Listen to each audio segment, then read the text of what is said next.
Selamat sore, menjelang malam, atau mungkin sudah malam, Bapak Ibu semua. Kita akan memasuki topik utama dari Teologi Perjanjian Baru, yaitu tema utama Kerajaan Allah.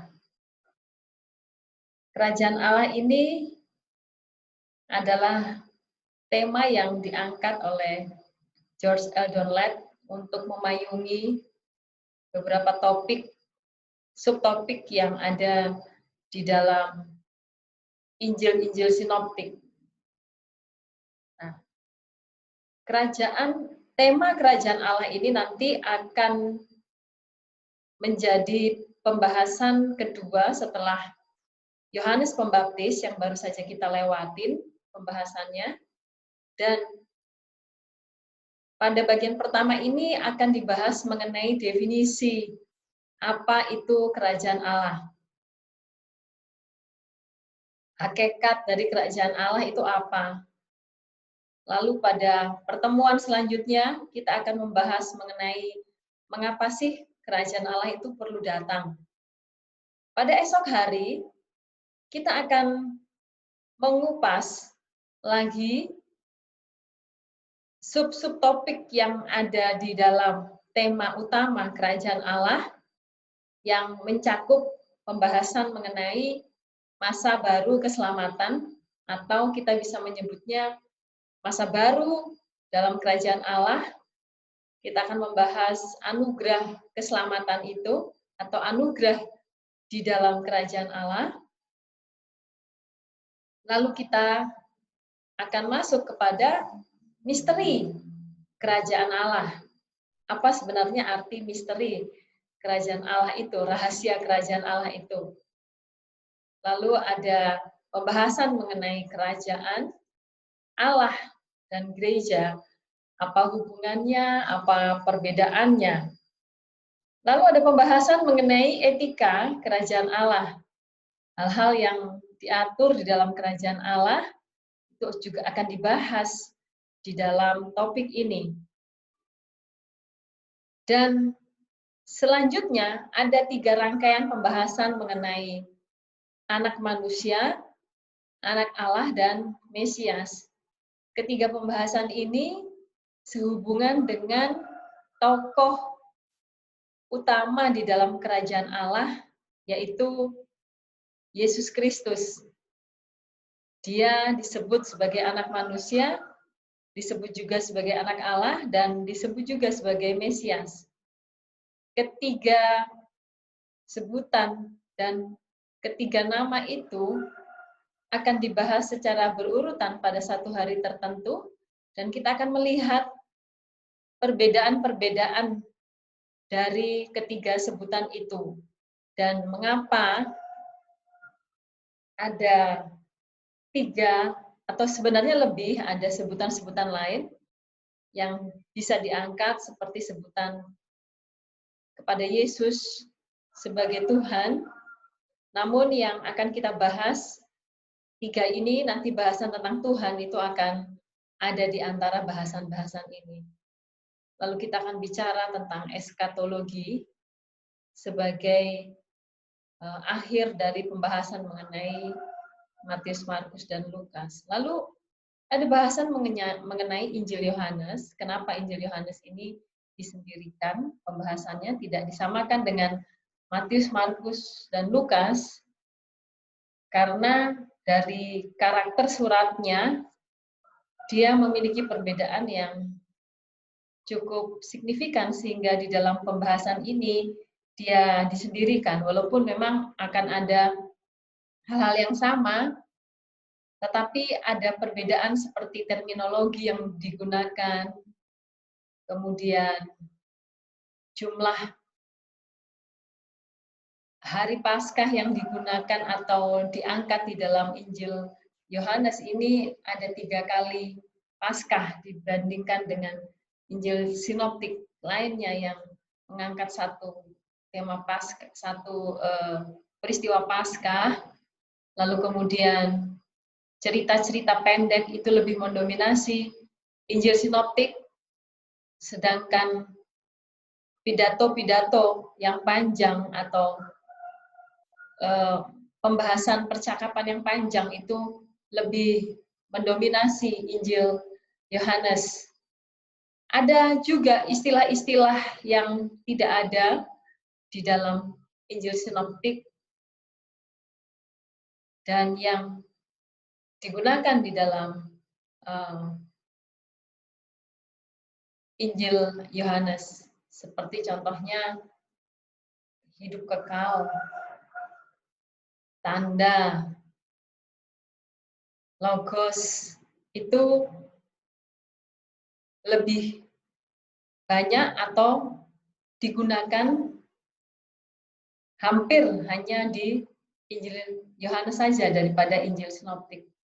Oleh 4 alasan ini dan masih ada alasan lain, maka Injil Yohanes disendirikan pembahasannya dan nanti akan ada teman-teman yang akan membahas Injil Sinoptik. Baik, saya akan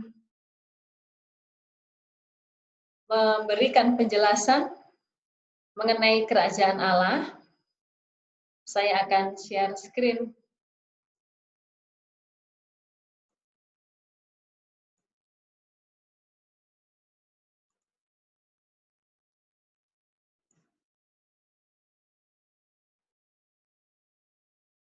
Ya, ini adalah tema utama yang menurut LED memayungi beberapa subtema yang diangkat di dalam Injil Sinoptik. Kerajaan Allah atau Kingdom of God.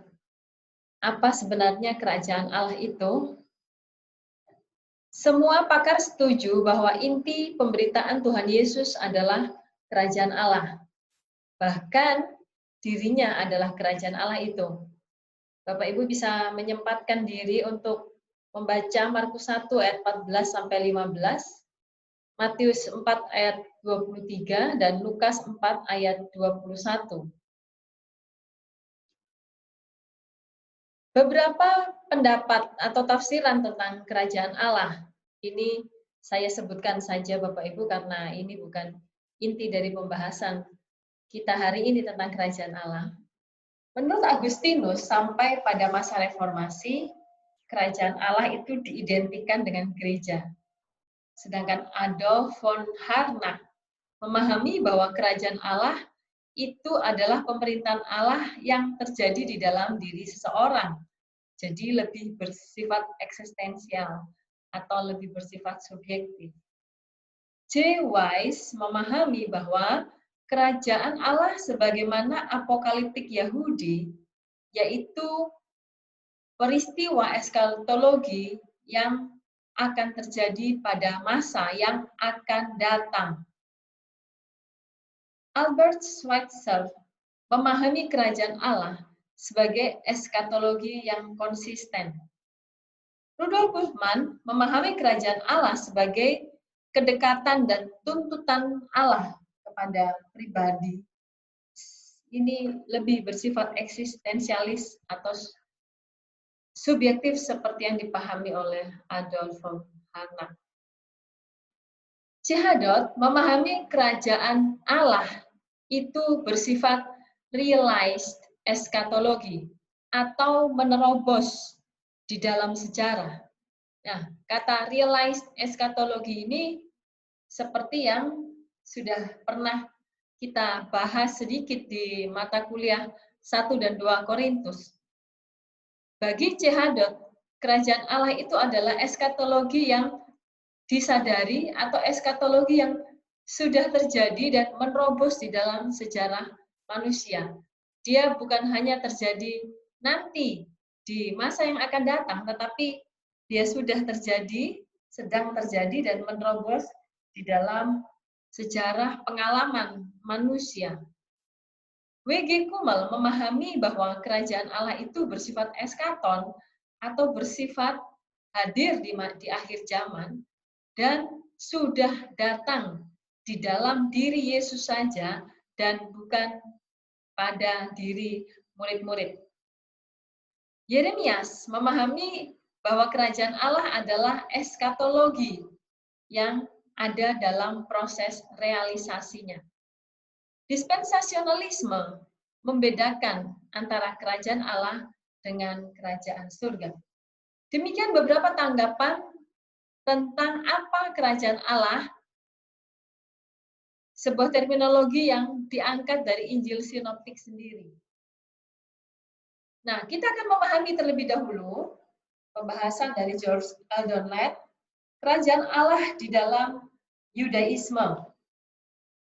Bapak Ibu, karena PL dan PB itu diyakini, dipercayai, dan memang demikian, memiliki kesinambungan. Oleh sebab itu, tema-tema di dalam Perjanjian Baru itu tidak hadir di dalam kevakuman, tapi ada latar belakangnya di Perjanjian Lama. Dan masa antara PL dan PB 400 tahun itu memang menjadi kesulitan tersendiri karena masa itu tidak ada sastra yang dikanonkan, masuk di dalam kanon kita, sehingga kita bisa memahami mengapa sebuah gagasan di dalam Perjanjian Baru itu ada. Oleh karena masa itu tidak ada kitab-kitab yang dikanonkan, yang dimana kita bisa melihat jembatan pemikiran atau keyakinan antara PL dan PB, maka kita tertolong dari sastra, karya sastra yang tidak dikanonkan, yang itu menolong kita untuk memahami kedua perjanjian itu.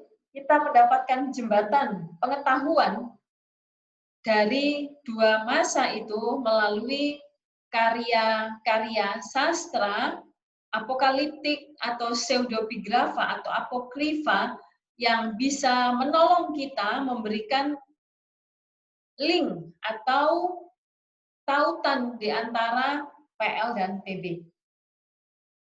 Nah, kita ke Perjanjian Lama dulu, Bapak Ibu. Sebagaimana kita tadi saya katakan bahwa gagasan di dalam PB itu tidak berdiri sendiri. Dia pasti ada merupakan kelanjutan dari apa yang disampaikan di dalam PL.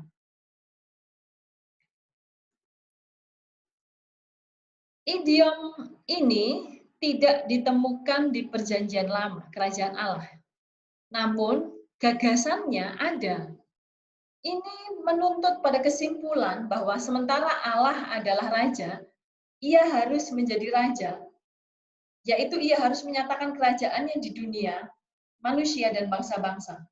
Para nabi mengungkapkan dengan cara yang berbeda. Ada yang mengatakan bahwa kerajaan Allah itu akan muncul dalam sejarah keturunan Daud, berdasarkan Yesaya 9 dan 11. Tetapi berjalannya penjajahan atas Israel, pengharapan itu makin lama makin pudar, seperti yang kita sudah bahas ketika kita membahas Yohanes Pembaptis. Menurut mereka, kerajaan Allah itu hanya bisa datang jika pembebas atau Allah itu datang dari langit. Mesias itu datang dan menghancurkan musuh Israel, serta mendirikan kerajaannya. Kerajaan itu bersifat transendental, jadi bukan menapak di bumi ini, tetapi bersifat transenden atau ada di atas, begitu, di awan-awan. Para apokaliptis juga berbeda dalam mengungkapkan kerajaan Allah. Ada yang mengatakan dia bersifat historis, jadi hadir di tengah-tengah masyarakat, di tengah-tengah dunia, di tengah-tengah umat manusia, bisa diraba, bisa dirasakan, bersifat empiris. Namun ada juga yang mengatakan bahwa itu bersifat transendental. Nah, artinya, saya mau menyimpulkan di PL itu sudah ada gagasannya, tetapi belum ada kata kerajaan Allah itu muncul secara eksplisit. Sedangkan di dalam antar perjanjian, konsep kerajaan Allah itu ada yang memahami bersifat historis, ada juga yang memahami bersifat transendental. Bagi kaum Zelot, kerajaan Allah itu akan tercapai melalui pemberontakan demi pemberontakan. Di awal abad 1 Masehi, kaum Zelot ini sering berulah. Kita bisa melihat itu di dalam Kisah pasal 5 ayat 36 sampai 37 dan pasal 21 ayat 38. Terakhir adalah pemberontakan Bar Kokhba oleh Rabi Akiba ditafsirkan sebagai Mesias. Zelot adalah golongan Yahudi yang tidak sabar Allah membawa kerajaannya dan ingin mempercepatnya dengan pedang. Jadi dia membantu Tuhan untuk segera turun menjadi pembebas mereka. Prinsipnya di dalam Yudaisme, kedatangan kerajaan Allah itu diharapkan merupakan tindakan Allah yang mungkin bisa jadi memerlukan perantaraan manusia untuk menghancurkan musuh Israel dan untuk memberikan kemenangan pada Israel, mengumpulkannya di tanah perjanjian di bawah pemerintahan Allah sendiri. Nah, saudara-saudara, saya akan menjelaskan mengenai sebuah bagan. Bagaimana orang Yahudi memahami eskatologi. Di dalam konteks yang baru saya ceritakan dan yang saya sudah sampaikan di bagian pembahasan mengenai Yohanes Pembaptis, pemahaman mengenai eskatologi Yahudi ini sangat penting sekali karena akan menolong kita untuk memahami nanti eskatologi Perjanjian Baru.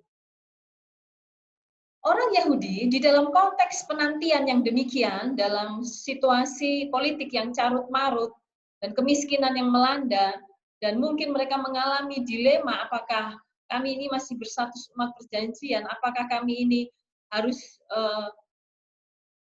hancur sebagai umat yang katanya umat pilihan. Namun di dalam pertanyaan dan konteks yang begitu, mereka masih meyakini bahwa Mesias akan datang berdasarkan nubuatan-nubuatan di dalam PL. Mesias akan datang menghancurkan musuh-musuh mereka. Bagi mereka, seperti pembahasan yang barusan, bahwa kedatangan Mesias itu merupakan hari yang sangat ditunggu, di mana hari itu akan membebaskan mereka dari banyak hal, terutama pembebasan. Bagi mereka, orang Yahudi memahami kedatangan Mesias itu adalah satu hari tertentu. Di hari tertentu inilah akan menjadi hari yang membedakan antara zaman lama dengan zaman baru atau zaman yang akan datang. Apa ciri zaman lama? Ciri zaman lama adalah adanya dosa, adanya kerasukan setan, roh jahat, sakit, dan kematian. Sedangkan zaman yang akan datang itu adalah zaman yang penuh dengan pengampunan, kebalikan, penuh dengan kelepasan, kebalikan dari kerasukan setan, ada karunia Roh Kudus, ada kesembuhan, lawan dari sakit, ada hidup yang kekal. Orang Yahudi memahami bahwa zaman baru ini akan datang setelah ada satu hari, yaitu hari di mana Mesias akan datang, dan mengantar mereka ke zaman baru, atau zaman eskatologi, atau zaman yang akan datang. Nah, Bapak Ibu yang saya kasih, ini tadi yang dipahami oleh beberapa rabi Yahudi bahwa zaman baru atau zaman yang akan datang itu, yang di sini tadi, itu bisa berupa bersifat historis, yaitu terjadi di atas muka bumi ini, atau mungkin juga dia bersifat transendental, ada di atas awan, atau di langit, atau di surga, demikian. Jadi, yang disebut dengan eskatologi, itu satu hari tertentu, yang akan memisahkan dengan begitu tajam antara zaman lama dan zaman baru. Ini sangat mereka nanti untuk membawa mereka, melepaskan mereka dari penjajahan. Ini konsep orang Yahudi. Kita tinggalkan dulu bagian ini, dan saya akan membahas mengenai apa itu kerajaan Allah. Arti Basileia atau kerajaan Tuteu, kerajaan miliknya Allah. Banyak pakar setuju bahwa arti Basileia adalah eskaton atau akhir zaman. Tetapi kata ini akan mempunyai persoalan, bagaimana mungkin memahami kerajaan Allah yang kini jika ia hanya bersifat eskaton. Bagaimana kita memahami bahwa kerajaan Allah itu kini, sekarang, hari ini, pada zaman Yesus, itu hadir di dalam kesembuhan ilahi, adanya orang yang dilepaskan. Bagaimana kita bisa memahami peristiwa-peristiwa kekinian dari kerajaan Allah jika dia hanya memiliki makna akhir zaman atau eskaton? Apa sebenarnya arti kerajaan Allah? Apakah dia juga bersifat kini atau dia juga bisa bersifat yang akan datang? Apa arti basileia, tuteo? Saya lanjutkan. Dalam bahasa Ibrani, dia berarti malkut. Dan dalam bahasa Yunani, basileia, yang berarti tingkatan, kedaulatan, dan kekuasaan yang dimiliki oleh seseorang. Basileia juga dapat berarti wilayah yang atasnya seorang raja menggunakan kekuasaan. Jadi dia bisa berarti sebuah wilayah, dia bisa berarti kedaulatan atau kuasa. Atau rakyat warga kerajaan yang atas mereka kekuasaan raja berlaku. Silakan lihat di dalam Lukas pasal 19 ayat 11 sampai 12. Saya akan membukanya bagi saudara-saudara. Lukas 19 ayat 11 sampai 12. Bapak Ibu bisa membukanya juga di Alkitab masing-masing.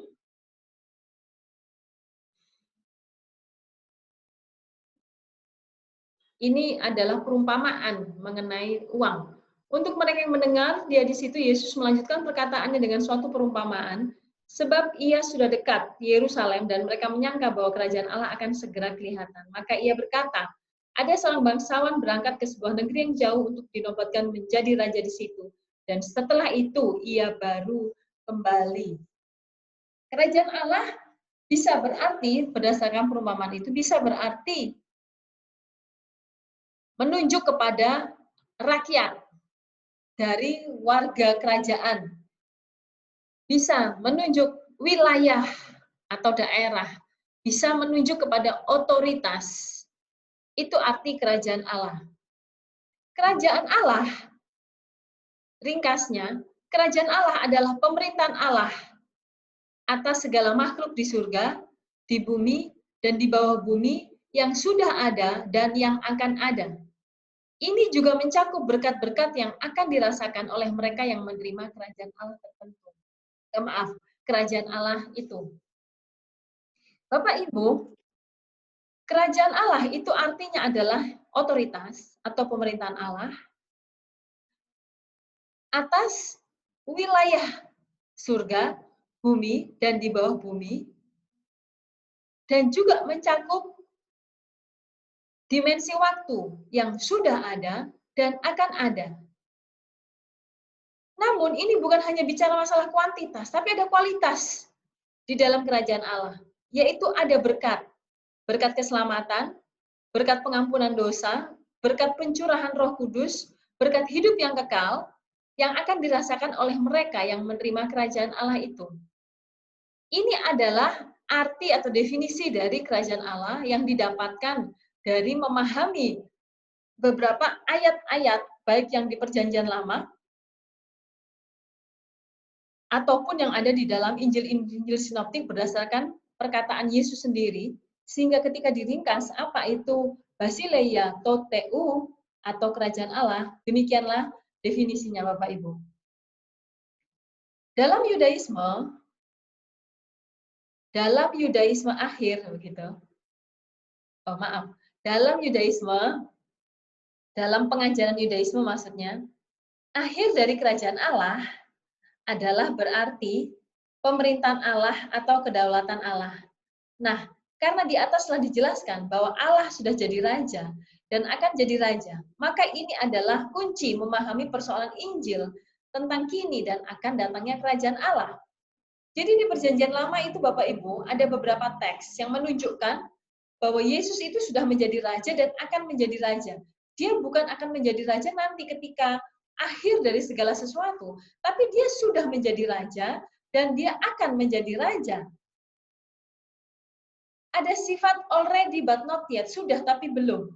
Dan di dalam Perjanjian Lama, konsep dia sudah jadi dan akan jadi raja, itulah kemudian menjadi kunci bahwa di dalam Injil-Injil Sinoptik, kerajaan Allah pun demikian adanya. Kerajaan Allah itu sudah ada pada masa datangnya Yesus, dan akan ada mencapai puncaknya pada masa kedatangan Dia yang kedua kalinya. Artinya kerajaan Allah itu bersifat ganda. Dia bersifat kini dan dia juga bersifat akan datang.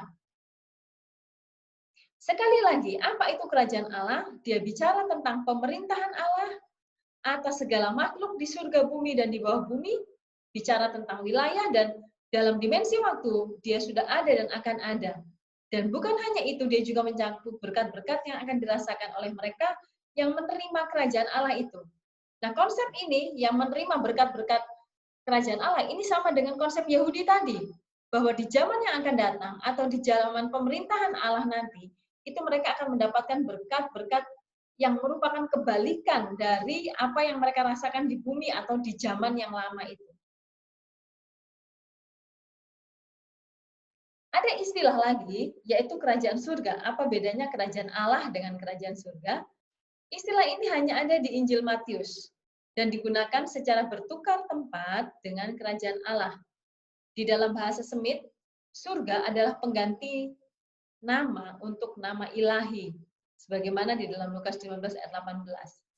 Untuk lingkungan non-Yahudi, istilah kerajaan surga itu tidak ada maknanya, sehingga ini tidak dipakai di tempat lain. Oleh karena Injil Matius ditulis oleh orang Yahudi dan ditujukan kepada orang Yahudi, maka ketika kerajaan surga itu dipakai, mereka sudah tahu itu sudah menggantikan nama Allah di situ.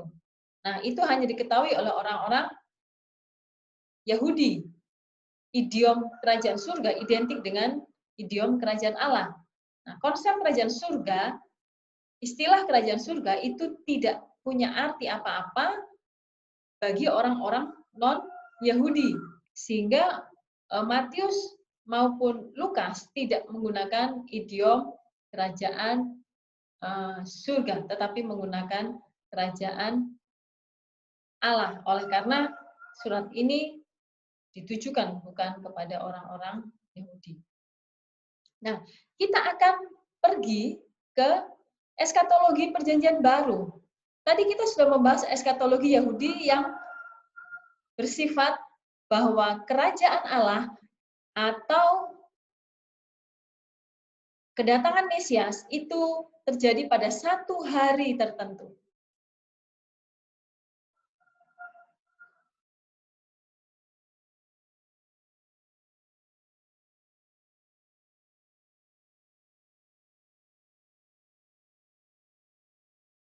Ya, maaf Bapak Ibu, saya tutup ini. Tadi saya ngecek apakah proses recordingnya masih berjalan. Saya takutnya saya sudah ngomong, ternyata recordingnya berhenti gitu.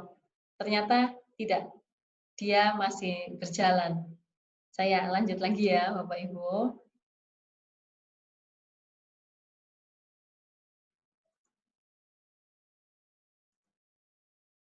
Nah, pengharapan Yahudi, dia segera datang pada satu hari tertentu. Apakah Yesus datang? Apakah kerajaan Allah datang? Apakah Mesias datang? Ya. Ketika Yohanes Pembaptis mengatakan, bertobatlah sebab kerajaan sudah datang, Yesus kemudian dibaptis, itulah saat di mana kerajaan Allah itu datang di dalam diri Yesus Kristus. Kerajaan Allah datang dalam diri Yesus Kristus. Ketika Yesus kemudian dibaptis, dia berpuasa, dia memulai pelayanannya, dan puncak kehebatan beliau adalah puncak popularitas beliau ketika dia menggandakan roti itu, dan semua perlakuan-perlakuan Yesus itu menunjukkan bahwa dia adalah Mesias, bahwa dia membawa kerajaan Allah itu. Dan orang-orang pun mengakui, melihat, menyaksikan bahwa kalau dia sudah menunjukkan seorang yang memang patut sebagai Mesias, karena bagi mereka tanda-tanda seorang Mesias dan tanda-tanda bahwa kerajaan Allah sudah datang, itu adalah ketika dosa diampuni, ketika orang ya kerasukan setan dilepaskan, ketika roh jahat dilepaskan, ketika orang sakit disembuhkan, ketika kematian kemudian dikalahkan oleh kebangkitan. Nah, tanda-tanda itu ada di dalam pikiran orang Yahudi. Dan ketika Yesus diumumkan oleh Yohanes Pembaptis, bertobatlah sebab kerajaan Allah sudah dekat, mereka benar-benar membutuhkan masa di mana kerajaan Allah itu datang. Dan ketika mereka melihat Yesus memulai pelayanannya dan masuk di dalam pelayan dan dia menunjukkan tanda-tanda sebagai seorang Mesias, mereka mengatakan, ya ini sudah dia Mesias. Kita sudah masuk di dalam kerajaan Allah itu. Kita sudah masuk di dalam kerajaan Allah itu. Karena semua yang dilakukan Yesus sudah menunjukkan tanda-tanda itu. Tapi pertanyaannya adalah, Bapak Ibu, memang mereka mengharapkan bahwa kalau dia datang, berarti sebentar lagi dunia akan berakhir. Tetapi apa yang terjadi? Yesus sudah melakukan semuanya, tetapi kerajaan Allah tidak berakhir. Tetapi malah Yesus disalib naik dan bangkit dan naik ke surga. Sepertinya pemahaman mereka tentang Mesias, pemahaman mereka tentang akhir zaman itu tidak sesuai dengan kenyataan yang mereka lihat.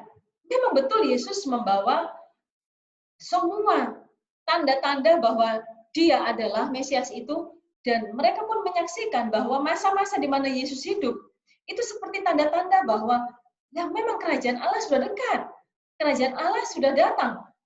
Apa yang menjadi tanda-tandanya sudah ada di dalam diri Yesus, maka Yesus dieluk-elukan, saudara-saudara, dieluk-elukan, diharapkan dia memang akan menjadi sang pembebas itu.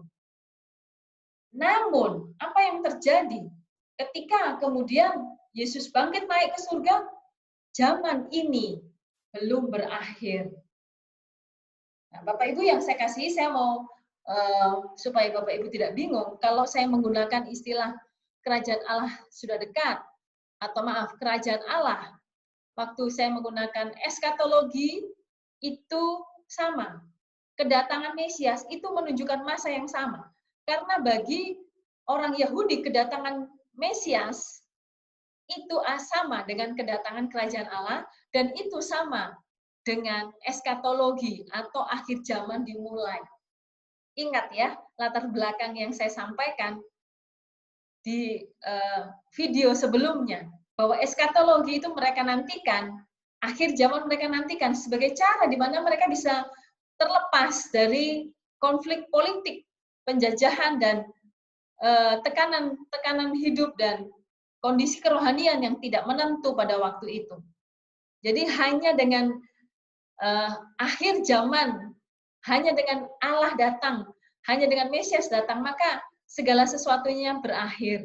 Nah, tapi ketika Yesus membawa semua karakter itu, Yesus kemudian mencirikan dan memang dia adalah Mesias, sampai Yesus naik ke surga. Mengapa? Mengapa akhir zaman atau penghakiman dan lain sebagainya itu belum berakhir, belum selesai? Bumi masih tetap dalam kondisi yang sama. Nah, akhirnya para penulis Perjanjian Baru, Bapak Ibu, yang latar belakang Yahudi, yang mereka memiliki pemahaman sama dengan warga Yahudi lainnya, mereka kemudian memahami bahwa yang namanya eskatologi atau akhir zaman atau kedatangan kerajaan Allah itu tidak dimulai atau diawali dari satu hari tertentu. Eskatologi itu tidak dimulai pada satu hari tertentu, sebagaimana dipahami oleh orang Yahudi. Saya akan menunjukkan lagi pada Bapak Ibu. Ini, mereka memandangnya satu hari. Tetapi ini kalau saya tulis kedatangan Mesias ini identik dengan kedatangan kerajaan Allah ya, atau zaman baru itu kerajaan Allah. Identik juga dengan eskatologi. Mereka memahaminya, yang namanya akhir zaman itu satu hari. Mereka memahami bahwa untuk masuk di dalam zaman baru itu melewati 1 hari. Tapi kenyataannya Bapak Ibu lihat bahwa ternyata yang namanya akhir zaman itu bukan 1 hari, tapi 1 masa yang panjang. Jadi hari ini, 1 hari ini, garis ini diperpanjang. Sret. Perpanjang sampai ke sini. Nih, sret. Nih. Ini eskatologi dimulai dengan kedatangan Tuhan yang pertama. Dan eskatologi itu akan mencapai puncaknya di kedatangan Tuhan yang kedua kali. Eskatologi bukan berupa 1 hari, tapi merupakan 1 masa yang panjang, yang diakhiri di dalam 1 hari tertentu nanti, yaitu kedatangan Tuhan Yesus yang kedua. Eskatologi akan mencapai puncaknya di sini. Di sini Bapak Ibu. Jadi ini kita hidup di antara eskatologi dimulai dan eskatologi puncak. Kita ada di masa di ujung-ujung sini ya Bapak Ibu ya. Bentar lagi Tuhan Yesus datang. Kita ada di sini.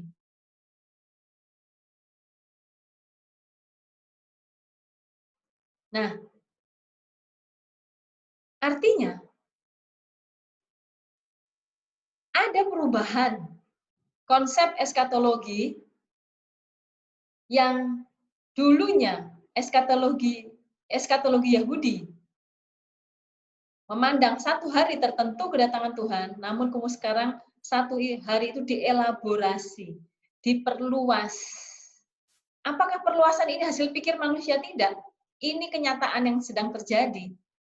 Yesus memang memulai kerajaan itu, tetapi kerajaan itu atau eskatologi itu belum mencapai puncaknya.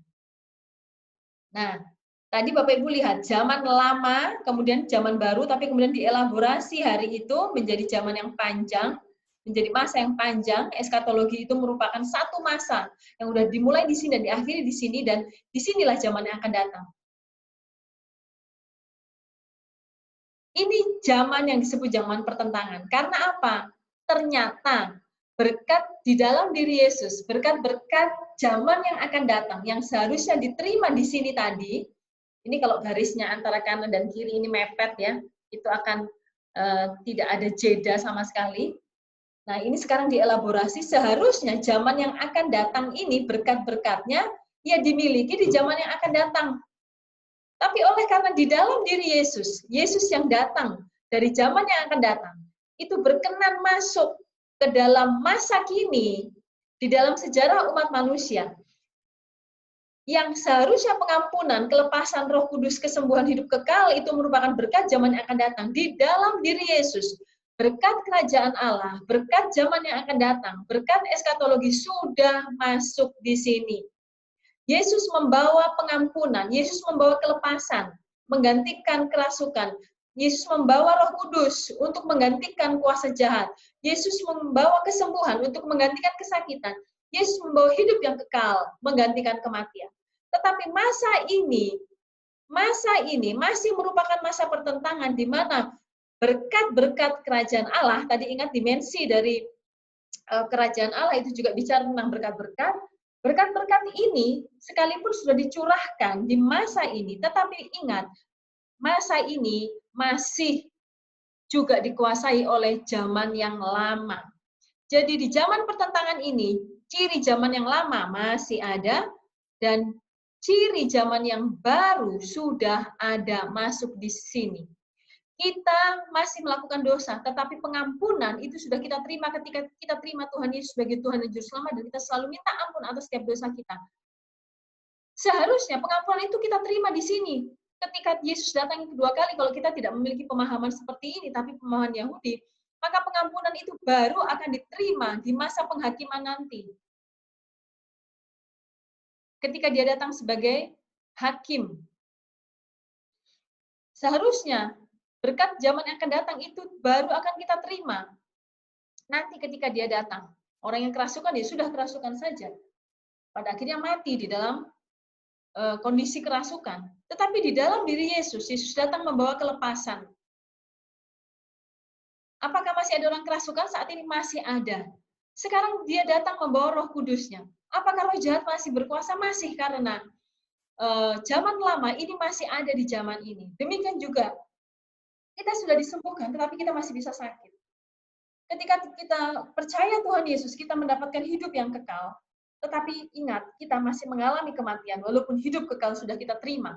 Hidup kekal yang kita terima tidak berarti kita tidak mengalami kematian.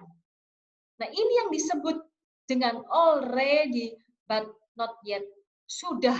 Nah, berkat zaman yang akan datang, berkat eskatologi, berkat mesianik, sudah kita terima. But not yet.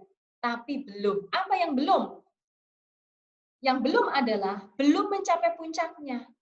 Karena apa? Dosa masih berkuasa, masih ada setan, roh jahat, masih kita hidup di dalam kelemahan tubuh dan kita masih ada di dalam kutub dosa. Bukan kutub dosa, akibat dosa yaitu kematian. Kita masih ada mengalami ini. Ini disebut dengan zaman pertentangan. Siapapun yang percaya Tuhan Yesus, dia bisa mendapatkan berkat zaman yang akan datang. Dia sudah bisa rasakan di sini. Bagi mereka yang tidak percaya Tuhan Yesus, mereka akan tetap ada di dalam zaman yang lama ini. Nah, ini berkat yang luar biasa, Bapak Ibu. Tidak ada agama atau ajaran lain yang berani memastikan bahwa kalau kamu percaya Tuhan Yesus, maka engkau akan masuk surga. Kenapa kita punya keyakinan itu? Karena Yesus sendiri yang berbicara, akulah jalan kebenaran dan kehidupan, dan tidak ada seorang pun datang kepada Bapa kalau tidak melalui aku. Melalui jalanku, maka engkau akan mendapatkan pengampunan. Dia datang dari atas, katanya Yohanes. Dia datang dari zaman yang akan datang, menurut Matius, Markus, dan Lukas. Dan dia masuk ke dalam zaman ini memberikan kepada kita sekelumit, katanya Paulus, cicipan sedikit tentang berkat zaman yang akan datang. Roh Kudus itu adalah cicipan awal. Kita sebenarnya menerima Roh Kudus itu nanti. Kalau menurut pemahaman Yahudi, ketika satu hari itu datang. Tetapi di dalam Yesus Kristus kita sudah menerimanya. Ini disebut zaman pertentangan. Ini zaman yang unik. Dan saudara dan saya merasakannya. Saya sudah berdoa. Saya sudah berpuasa untuk sakit penyakit saya. Tapi Tuhan belum izinkan kesembuhan. Apakah itu berarti Tuhan tidak berkuasa? Apakah itu berarti kerajaan Allah tidak datang? Apakah itu berarti dia tidak maha kuasa? Tidak begitu jawabannya. Kita ada di zaman yang disebut zaman pertentangan. Sekalipun kita bisa yakin bahwa kesembuhan itu bisa terjadi, namun sakit penyakit itu yang menjadi ciri dari zaman yang lama, itu akan tetap kita jumpai, bahkan mungkin berakhir dengan kematian. Tetapi ada janji berkat zaman akan datang yang sudah kita terima juga, yaitu hidup yang kekal.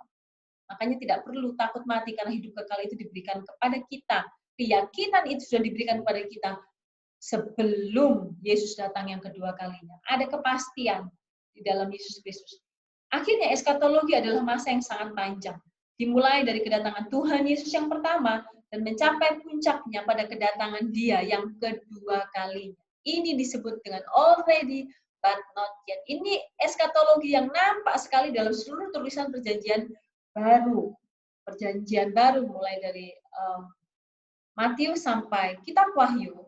Konsep para penulis perjanjian baru terhadap eskatologi itu adalah already but not yet.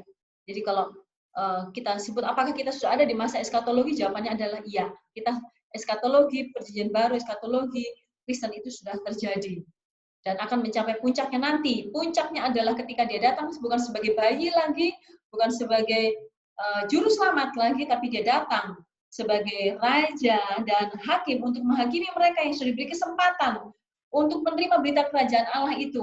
Ada yang hatinya keras, ada yang hatinya lembut, ada yang hatinya menerima tapi kemudian khawatir, ada hati yang menerima tapi kemudian dosa-dosa dunia menghimpit firman itu, menghimpit benih itu, kemudian benih itu tidak bertumbuh.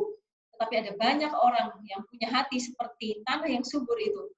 Benih itu bertumbuh dan berbuah lebat sehingga pada akhirnya di eskatologi puncak ketika Tuhan datang sebagai Raja dan Hakim, dia terluput dari baptisan api itu, yaitu baptisan yang disebut sebagai hukuman.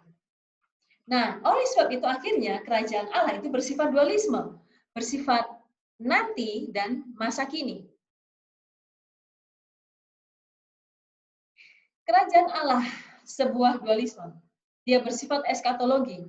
Struktur dasar pemikiran Yesus adalah dualisme eskatologi dari dua masa. Ini penjelasan untuk bagian yang tadi. Kerajaan Allah mengakhiri zaman ini dan mengawali zaman yang akan datang.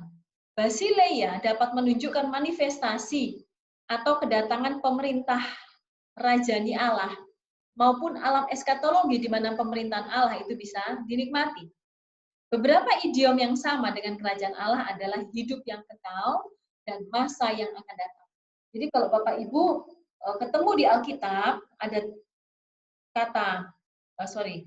frase hidup kekal dan frase masa yang akan datang, itu identik dengan idiom kerajaan Allah. Itu identik dengan eskatologi. Jadi ada satu orang yang bertanya pada Yesus, Tuhan, bagaimana cara supaya aku dapat hidup yang kekal? Nah, itu sebenarnya sama. Bagaimana cara supaya aku bisa mendapatkan kerajaan Allah itu? Makna kedatangan kerajaan surga itu adalah kebinasaan total iblis. Pembentukan satu masyarakat yang ditebus, persekutuan yang sempurna dengan Allah dalam satu pesta mesianis. Dalam hal ini, kerajaan Allah sinonim dengan masa yang akan datang. Ketika kita bicara kerajaan Allah, itu ada konsep-konsep atau peristiwa-peristiwa yang baru nanti yang akan datang. Di puncak eskatologi itu baru kita bisa lihat manifestasinya, yaitu kebinasaan total iblis. Iblis akan secara total dibinasakan dan dia akan masuk ke dalam lautan api. Namun sekarang kita sudah bisa melihat kekalahannya ketika kita melakukan pelayanan pelepasan, ketika kita melakukan pelayanan eksorsisme, kita melihat bahwa iblis itu sudah ditaklukkan tapi belum mencapai puncaknya. Dia sudah ditaklukkan di kayu salib, tetapi dia masih diizinkan untuk berkuasa atas sebagian dari muka bumi ini, tapi dia akan mencapai puncak kekalahannya. Pembentukan masyarakat yang ditebus, dia akan ada pesta perkawinan anak domba nanti, dan itu akan kita alami nanti, dan Yesus sudah memberikan antisipasinya ketika dia makan bersama-sama dengan murid-murid dan orang berdosa. Sebenarnya dia sedang mengantisipasi bahwa persekutuan seperti ini akan terjadi di masa yang akan datang. Bahwa orang-orang miskin, orang-orang terlantar, orang-orang biasa akan menyambut berita kerajaan Allah itu, dan orang-orang demikian nanti akan dijumpai dalam pesta perkawinan anak domba. Tapi di satu sisi kerajaan Allah itu juga bersifat masa kini. Dia sudah datang. Selain bersifat eskatom, dia juga bersifat masa kini. Yesus memandang kedatangannya dan pelayanannya adalah sebuah penggenapan dari janji para nabi perjanjian lama. Kita akan melihat di dalam Lukas pasal 4. Saya akan membacakannya kepada Bapak Ibu. Dalam Lukas pasal yang keempat,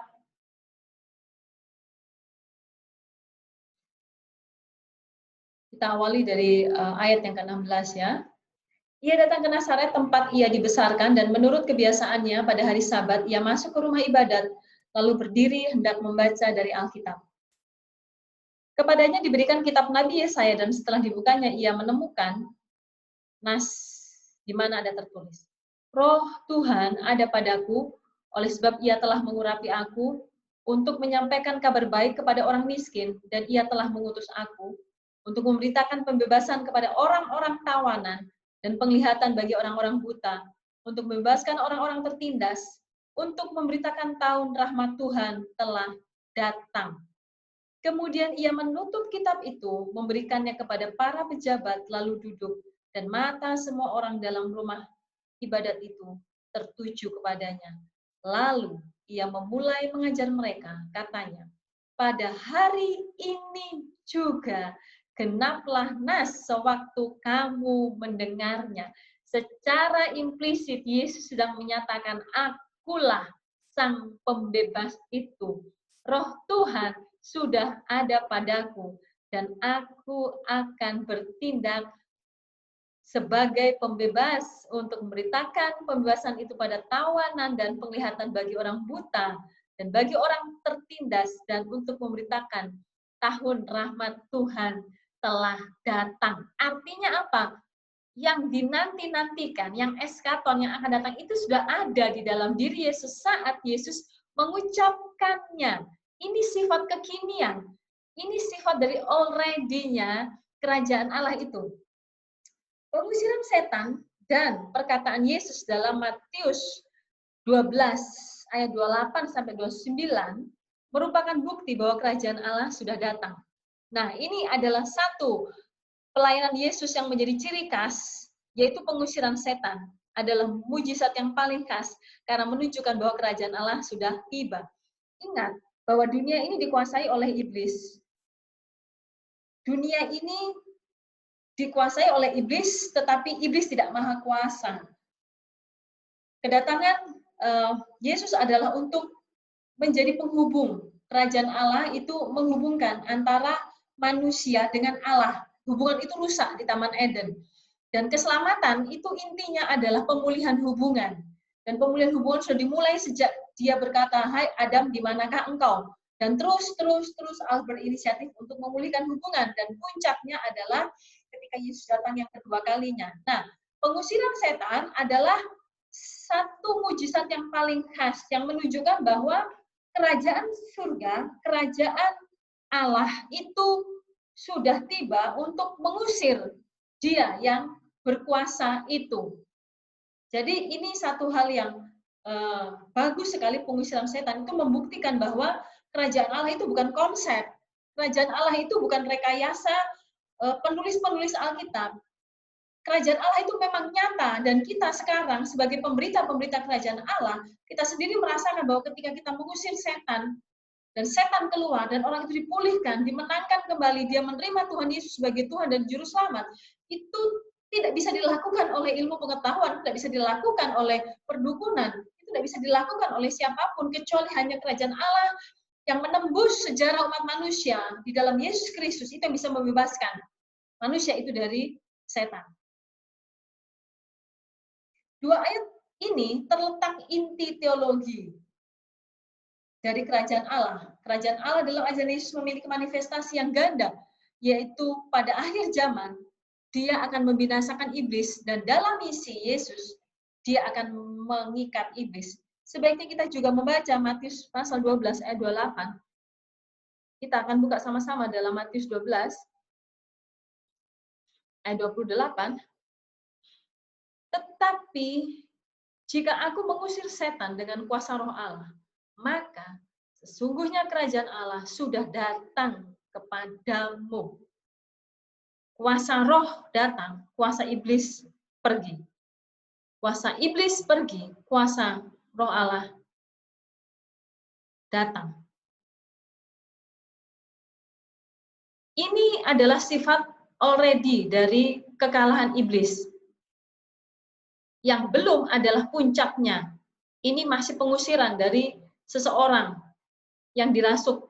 Pengusiran dia selamanya dari atas muka bumi ini adalah nanti ketika dia datang yang kedua kalinya sebagai hakim dan raja. Oscar Kuhlman mengatakan, iblis itu diikat tapi dengan tali yang panjang. Ia bukannya tidak berkuasa, tapi kuasanya telah dipatahkan. Setiap kali Yesus mengusir setan, itu adalah tanda awal. Iblis dirampas kuasanya secara nyata. Kemenangan-kemenangan di balik itu adalah satu cita rasa pendahuluan. Eskaton. Sudah ada cicipan-cicipan dari eskatologi. Bukan eskation itu Bapak Ibu, tapi eskaton. Iblis itu diikat tapi dengan tali yang panjang. Itu artinya adalah itu metafora ya Bapak Ibu ya. Itu bukan sungguh-sungguh dalam pengertian harfiah. Waktu Yesus mati di kayu salib, iblis itu sebagian kuasanya sudah tidak bisa lagi mempan atas orang percaya. Dia tidak bisa mendakwa orang percaya yang hidupnya telah dibasuh oleh darah Yesus. Dia tidak bisa mendakwa, kamu bersalah, kamu akan masuk neraka, kamu akan mati, kamu tidak mungkin diampuni. Kuasa itu tidak akan bisa mempan bagi orang yang hidupnya percaya kepada darah Yesus. Kematian Tuhan Yesus itu telah menghentikan dakwaan-dakwaan iblis. Tetapi apakah iblis masih diberi kuasa? Iya, dia masih diberi kuasa. Kepada orang-orang yang tidak menyerahkan hidupnya kepada Yesus, kepada orang-orang yang hidupnya tidak percaya kepada Tuhan Yesus sebagai Tuhan dan Juru Selamat, maka kepada mereka lah Allah masih memberikan kesempatan pada iblis untuk mencobainya. Oleh sebab itulah kita punya tugas untuk merampas orang-orang yang belum percaya dari tangan iblis. Apakah orang Kristen tidak bisa dirasuk iblis? Pertanyaannya bukan orang Kristen atau bukan orang Kristen, tapi sejauh mana orang itu punya hubungan yang dekat dengan Tuhan. Kalau hanya Kristen saja, saya yakin bisa dia dirasuk oleh iblis, dia masih dikuasai oleh iblis, dia dikendalikan oleh iblis, saya rasa masih bisa. Tapi bukan masalah Kristen atau tidaknya, tapi bagaimana dia punya hubungan dan dia melibatkan hidupnya di bawah pimpinan Tuhan, mengendalikan, menyerahkan hati, pikiran, tujuan hidup, perkataan, pikiran, keputusannya kepada Tuhan. Sejauh itu saya yakin darah Yesus akan menaungi dia dan kuasa Tuhan tidak akan membuat dia bisa ditembus oleh kuasa iblis. Ini membedakan Injil Kristen dengan Yudaisme. Dalam Yudaisme, zaman ini masih dikuasai kejahatan. Dan Allah telah undur dari sejarah. Sedangkan pemberitaan Yesus adalah bahwa dalam pribadi dan misinya, Allah telah datang ke dalam sejarah dunia dan telah menang atas kejahatan walaupun pembebasan akhir hanya akan terjadi pada akhir zaman. Puncak dari kekalahan iblis terjadi pada masa ketika Yesus datang yang kedua kali sebagai hakim dan raja. Kapan kerajaan Allah datang pada masa kini? Silakan dilihat, jawab dalam Markus 10 ayat 15. Sampai di sini pembahasan untuk apa itu kerajaan Allah. Tuhan Yesus memberkati. Bapak Ibu sekalian, sebelum kita masuk kepada video yang keempat, silakan minum atau mau ngemil duluan. Tuhan Yesus memberkati.